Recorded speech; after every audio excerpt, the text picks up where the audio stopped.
நாம் தமிழர் என்கிற கட்சியை கட்டமைக்கப்பட்ட போது இயக்குனர் மணிவண்ணன் போன்றவர்கள், தந்தை பெரியாரிகள்லாம் ஈழத்தில் நடந்த ஒரு இனப்படுகொலையை காரணம் காட்டி ஒரு மாற்று அரசியல் வேண்டும் என்று நம்பியவர்கள்.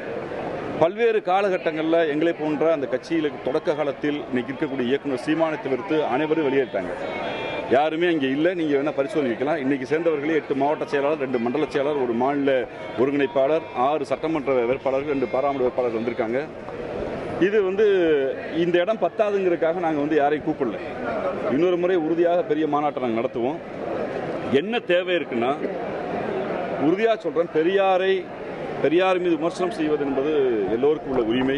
கருத்து முரண்பாடு, கருத்தியல் முரண்பாடு என்றால் தியரிட்டிக்கல் விவாதம் அளிக்கலாம். ஆனால் பெரியாரை ஆதாரமற்ற தரவுகளை கொச்சைப்படுத்துகிற போது பார்த்து கொண்டிருக்க முடியாது. அது அப்பனுக்கு அப்பன், கொம்பனுக்கு கொம்பன் யார் செய்தாலும் இயக்க ரீதியாக முட்டுக்கு எதிர்முட்டு தான் அந்த வேலையை நாங்கள் செய்வோம். அந்த வேலையை தான் இன்னைக்கு செஞ்சுருக்கோம். ஊடக நண்பர்களிடம் சொல்லிக்கொள்ள ஒன்றுதான், தமிழ் தேசியம் என்கிற உணர்வு பிறப்பதற்கு காரணம் இந்தியா. 1938 முன்பு தமிழ்நாடு தமிழருக்கு என்று தந்தை பெரியார் அறிவிக்கும் வரை தமிழ் தேசிய என்கிற வார்த்தையை யாரும் பயன்படுத்தவில்லை.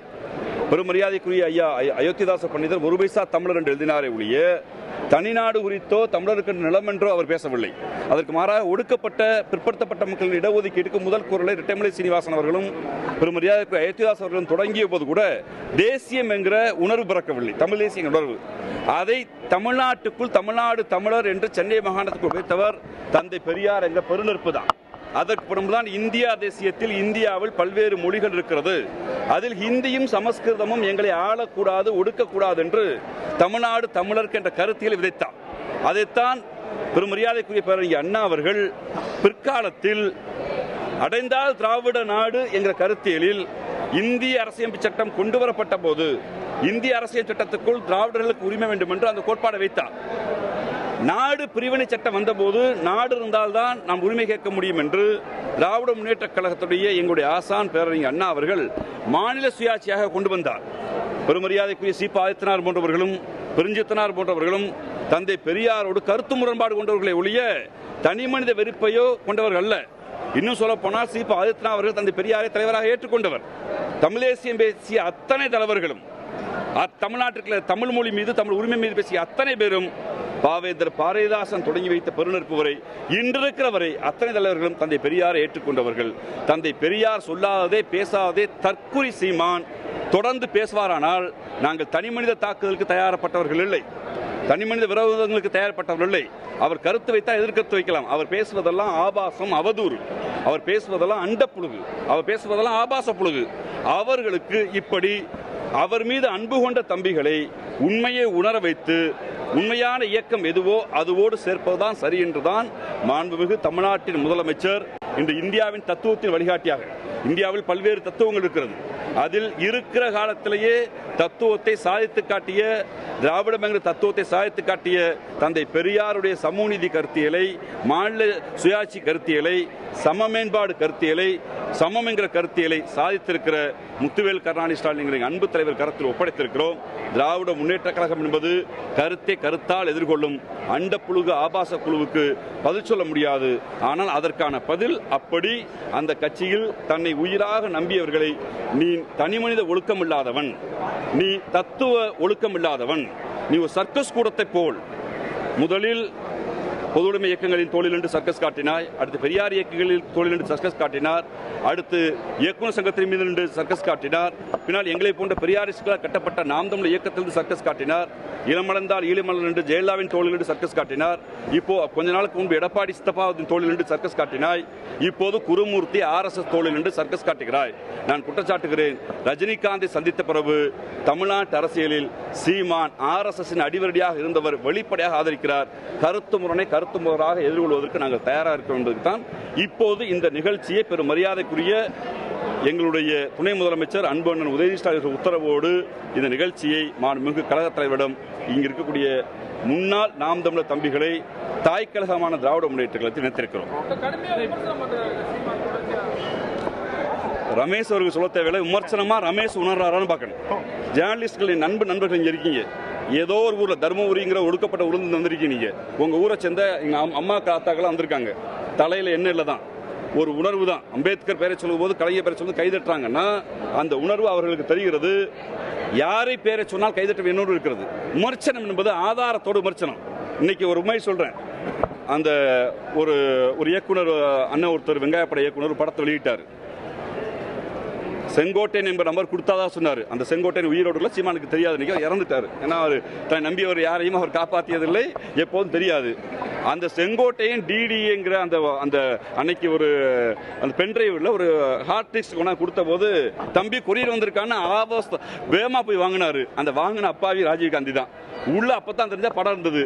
அப்பதான் தெரிஞ்சு படம் எடுத்து பிழைக்கிறதுக்கு பரமக்குடியிலிருந்து ராம்நாட்டிலிருந்து நான் சென்னை வந்தேன் சொல்லும்போது தான் எந்த படங்குது அப்பதான் தெரிஞ்சு. ஒட்டி வெட்டிய படங்கள் ஆதாரத்தை நாங்க கொடுத்தாச்சு, எடிட் பண்ண சொல்லியாச்சு. அந்த ஹார்டிக்ஸ் வாங்கின நான் சொல்லிட்டேன், கொண்டு வந்த செங்கோட்டையன் இல்லைங்க மறுக்க வேண்டிய கடமையும் பொறுப்பும் ஊடகம் என்று உடன் கேட்கிறேன். ஒரு பிரஸ் மீட்ல எங்களை கேட்கறீங்களே, யாரா ஒருத்தர் எங்க ஆதாரத்தை கொடுத்துட்டாங்கன்னு கேள்வி கேளுங்க. இது தமிழ்நாடு ஊடக அறம் என்பது நீங்கள் எந்த மாற்றுக் கொள்கையா இருந்தாலும் தமிழர், பெரியார், அண்ணல் அம்பேத்கர், பேரறிஞர் அண்ணா, கலைஞர் என்று வந்தால் விமர்சனம் என்றால் விமர்சனம் தான். ஆனா அண்ட புழுகு ஆபாச புழுகு படுகிற போது தயவு செய்து நீங்கள் எதிர்த்து அவரிடம் ஆதாரங்கள். தேர்தல் காலத்தில் ஒத்த ஓட்டு ஒரு கவுன்சிலர் வாங்க முடியுமா? தமிழ்நாட்டில் முதல் ஊராட்சி மன்ற தலைவராக வென்றவர் அண்ணன் பத்மநாதன் இருக்காரு. முதல் ஊராட்சி ராமநாத கட்சியில் அவர் இங்க வந்திருக்காரு. தம்பி கவுன்சிலர் கன்னியாகுமரி ஜெயிச்சாரு, அவர் இங்க வந்துட்டாரு. நீங்க ஏதாவது இடத்துல இவர் ஒத்த கவுன்சிலர் வாங்கிட்டாரு, தேர்தல் வெல்ல முடியல, அவர் இங்கே வென்றுட்டாரு. 16 ஆண்டு காலம் ஆச்சு. தன் வயிற்று பிழப்பு, தன்னுடைய குடும்ப பிழப்பை தவிர கட்சிக்காரர்களுக்கு அதிகாரத்தை நோக்கி சீமான் பயணப்பட்டாரா? இத்தனை பேர் இருக்கீங்களே, என்னைக்காவது ஒரு நாள் வீதிகள் இறங்கி கும்பிட்டு சீமான் கும்பிட்டு படத்தை பார்த்துருக்கீங்களா? அம்மா ஓட்டு போடுங்க தெருவில் படத்தை பார்த்துருக்கீங்களா? அதற்கு மாறா வேன்ல 2 வீரவசனம் பேசுவார். எவனாவது கேள்வி கேட்டா கூட கேட்கக்கூடாது, தொண்டர்கள் சுத்தி நிற்பாங்க. பிரச்சாரம் என்ன மேடை பிரச்சாரமா இருக்கு. வீதிகள் இறங்கி ஒரு நாள் போய் பார்த்துருக்கீங்களா? நீங்க கம்பு சுத்துறதுன்னா சுத்தி வாழ சுத்தக்கூடாது. கம்பு சுத்துற முடிவு பண்ணிட்டா எதிரிகளோட சுத்தணும், களத்துக்கு வரணும். அவர் அதிகாரத்தை நோக்கி நகர்வது இல்லை. அவர் நோக்கம் அதிகார நோக்கம் அல்ல.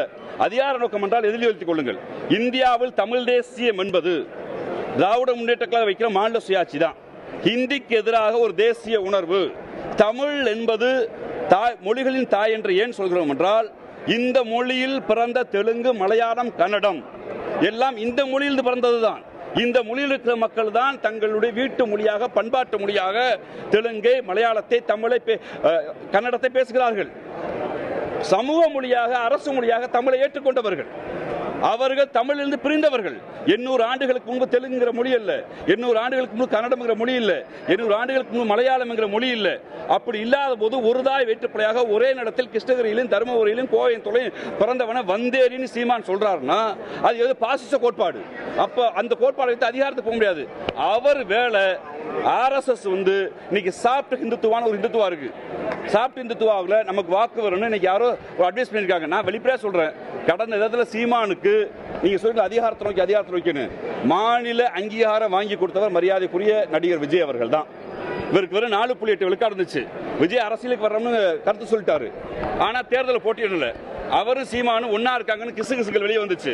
அவர் மைக் சிம்பிளை போட்டாரு. பிரபல பத்திரிகைலாம் அண்ணன் தம்பி விஜயும் சீமான் இணைகிறான்னு போட்டாங்க. அந்த ரசிகர் மன்றம் 3 விழுக்காடு ஓட்ட சீமானுக்கு போட்டுச்சு. அதனால மாநில கட்சி அந்தஸ்து வாங்கியிருக்காரு. எழுதி வைத்துக் கொள்ளுங்கள், 2026 அந்த கெப்பாசிட்டி இழப்பாரு. வாய்ப்பு இருந்தா அதிகாரத்தை சொல்றாருல, சிதைக்கிறீங்க சொல்லி ஒரு டெபாசிட் வாங்க சொல்லுங்க. அந்த அதிகாரம் அவருக்கு இல்ல, அந்த நோக்கம் இல்ல. அந்த நோக்கம் இருந்திருந்தா அவர் என்ன பண்ணிருப்பாரு? மக்கள்கிட்ட போய் வாக்குக்கு, கொள்கைக்கு. இவர் ஆபாசத்துக்கு பேசுகிற பேச்சாளர்.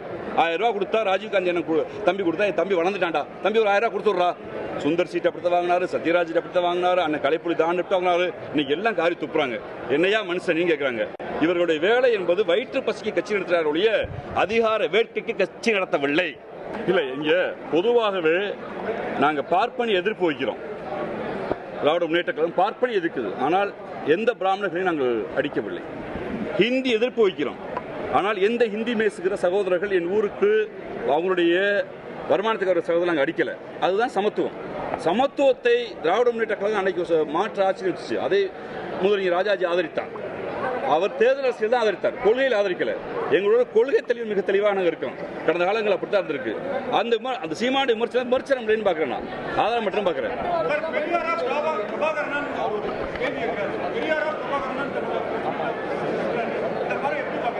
நான் மேதகு பிரபாகரனை நேசிக்கிற, மதிக்கிற, இன்னும் சொல்ல போனால் நான் அவரை மிகவும் போற்றுகிற மனிதர். தனித்தமிழில் தான் தீர்வு என்று நம்புகிற திராவிட முன்னேற்ற கழகத்தைச் சேர்ந்த மாநில மாணவரணி தலைவர்.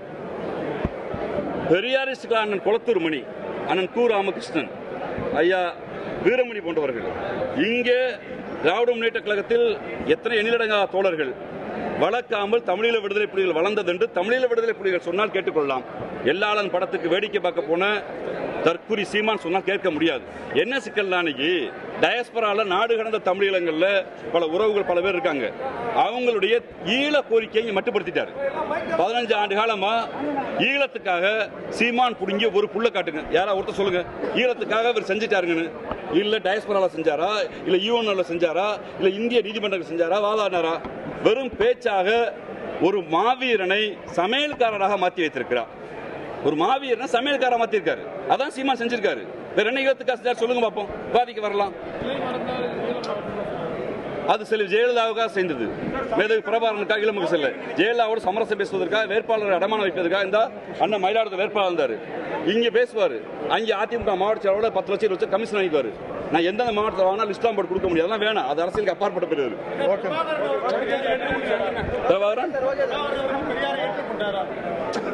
மேதகு அண்ணன் பிரபாகரன் அவர்கள் தந்தை பெரியாரையும் திராவிட இயக்கத்தை ஏற்றுக்கொண்டிருக்கிறார். தமிழீழ விடுதலை புலிகளின் மெமோரண்டமாக இருக்கக்கூடிய அரசியல் ஆசான் என்று தமிழீழத்தில் கொண்டாடப்படுகிற ஆண்டன் பாலசிங்கம் அவர்கள் தான் அதோடைய இன்டலெக்சுவல் ப்ராப்பர்ட்டின்னு சொல்ற இன்டலெக்சுவல் அறிவாளி. அவர்கள் திராவிடம் தந்தை பெரியாரை ஏற்றுக்கொண்டிருக்கிறார்கள். எங்கேயாவது எதிர்த்திருக்காரன் ஒன்று காட்டுங்களேன். தமிழீழ விடுதலை புலிகள் தமிழ்நாட்டு அரசை தலையிட்டு இவருக்கு வாக்களின்னு சொல்லியிருக்காங்களா? தமிழீழ விடுதலை புலி எங்கேயாவது தமிழ்நாட்டு அரசை தலையிட்டு நாங்க பெரியார் இருக்க சொல்லியிருக்காங்களா? இதெல்லாம் அண்ட புல்கன் ஆபாசம். இது நான் பிரபாகரன் சந்திச்சப்படாதான் மாறணுங்கிறதுலாம் நான் கொச்சையா சொல்ல முடியாது, பேச முடியாது. பிரபாகரன் சந்திச்சது 2008, பரவாயில்ல, நீங்க சந்திச்சது உண்மைதான். புகைப்படம் தான் போலி. அந்த துப்பாக்கி வச்சுக்க கண்ணை நீங்கள் நானும் வச்சுக்கலாம். அது ஷூட்டிங் ஸ்பாட். அங்கே அரசியல் பேசினாருங்கிறது அப்பல் கட்டமுறை. இன்னொன்னு சூசே அவர்களுடைய வாய்ஸை காட்டுவாரு. அந்த வாய்ஸ் மரியாதைக்குரிய அண்ணன் வைகோ அவர்களுக்கும், நெடுமாறன் அவர்களுக்கும், வெள்ளையன் அவர்களுக்கும், ஏன் அன்னைக்கு நாங்க தேர்தல் காலத்தில் காரைக்குள்ள போது எங்களை போன்ற இளைஞர்களுக்கும் பேசினாங்க. அவர்களை பொறுத்தவரையில் யார் ஆதரித்தாலும் ஆதரிப்பார்கள். தமிழகத்தை ஆதரிக்க வேண்டும், அவ்வளவுதான். அவர்கள் பெரியார் எதிர்த்து பேசினார் என்பது பெரியாரை எதிர்த்துட்டாங்கிறதுக்காக நாளைக்கு ஈழத்தமிழர் சொன்னால் ஈழத்தமிழர்களையும் கொச்சையாக பேசுவார் சீமானவர்கள். அதான் யதார்த்தம். உடனுக்குடன் செய்திகளை தெரிந்து கொள்ள சன் நியூஸ் பெல் ஐகானை கிளிக் பண்ணுங்க.